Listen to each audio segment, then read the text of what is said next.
Two people can work equally hard for 20 years and end up with completely different financial lives.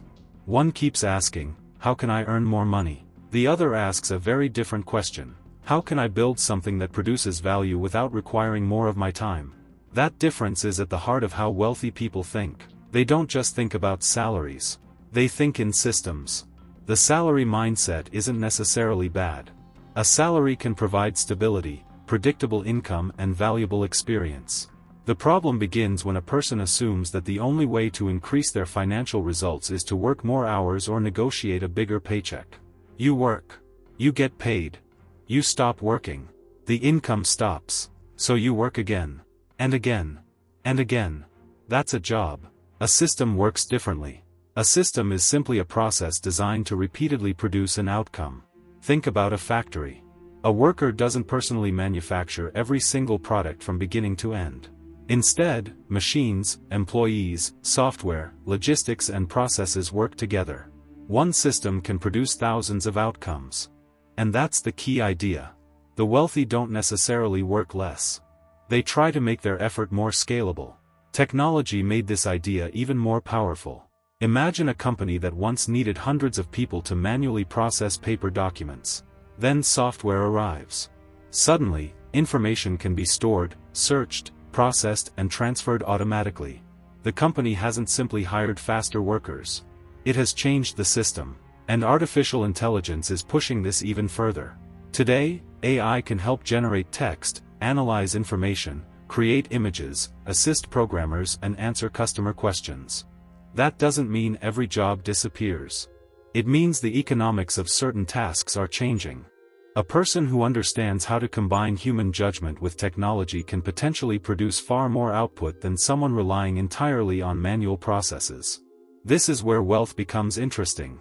There are only so many hours in a day. If your income depends entirely on your personal time, you've created a natural ceiling. But systems can create leverage. Software can serve thousands of customers. A business can have employees. Capital can be invested. Content can reach people while you're asleep. Intellectual property can be sold repeatedly. The objective isn't simply to work harder. It's to find ways for 1 unit of effort to produce more than 1 unit of output. Consider two professionals. Person A earns $80,000. They become more experienced and eventually earn $120,000. That's progress.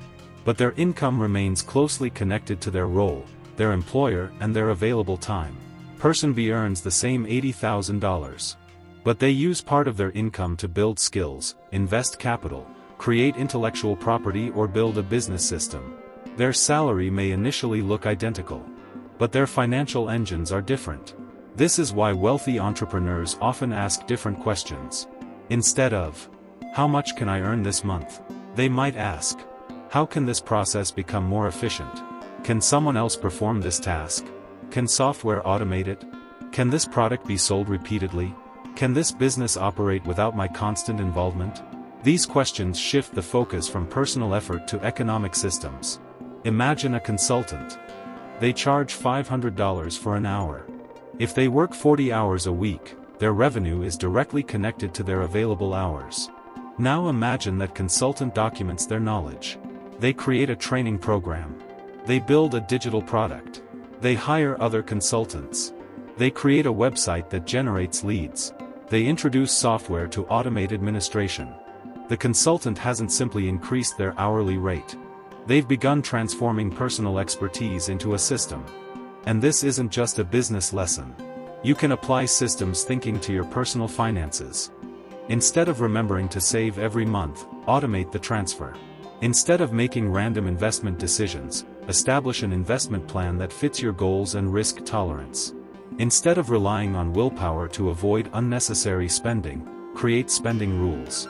Instead of hoping you'll have money left at the end of the month, decide where your money goes before you spend it. There's also a psychological advantage. Systems reduce decision fatigue. When everything requires a decision, your brain eventually gets tired. Should I save? Should I invest? Should I exercise? Should I learn? Should I work? But when good behaviors become systems, you don't need to negotiate with yourself every day. The decision has already been made. And over years, those small automated decisions can become powerful. But there's an important warning. Systems don't automatically create good outcomes. A bad system can scale a bad decision. A poorly managed business can lose money faster when it grows. An automated investment strategy still needs to be appropriate for the investor. And automation doesn't replace judgment. The real advantage comes from building good systems and reviewing them regularly. So how can you start thinking this way? Start with your own life. Ask yourself 5 questions. Number 1. What am I doing repeatedly that could be automated? Number 2. What am I doing that someone else could eventually handle? Number 3. What knowledge do I have that could become an asset? Number 4. Where could technology increase my output? And number 5. What am I currently doing once that could eventually produce value many times? The biggest shift happens when you stop asking, how much am I worth per hour? And start asking, what can I build that creates value beyond this hour? That doesn't mean everyone needs to become an entrepreneur. A strong career can be an excellent foundation for wealth. But your salary should ideally become more than consumption money. It can become the fuel that funds your skills, your assets, your investments, and your future systems. That's the deeper lesson behind wealth. Rich people aren't necessarily looking for a bigger paycheck every time. They're looking for better economic engines. A factory, a software platform, a business, an investment portfolio, intellectual property, a distribution network, or a process that keeps creating value. The salary pays you for your work. A system can multiply the impact of your work. If you're serious about building wealth instead of simply earning an income, my guide, The Billionaire Wealth Blueprint, explores practical strategies for building multiple income streams, protecting your finances, and thinking more like long-term investors. You'll find the link in the description and profile bio. Your goal shouldn't simply be to earn more money. It should be to build a financial system that becomes stronger as you grow. Because eventually, the question isn't, how hard can I work? It's, what can I build that keeps working? And that's where the real difference between income and wealth begins.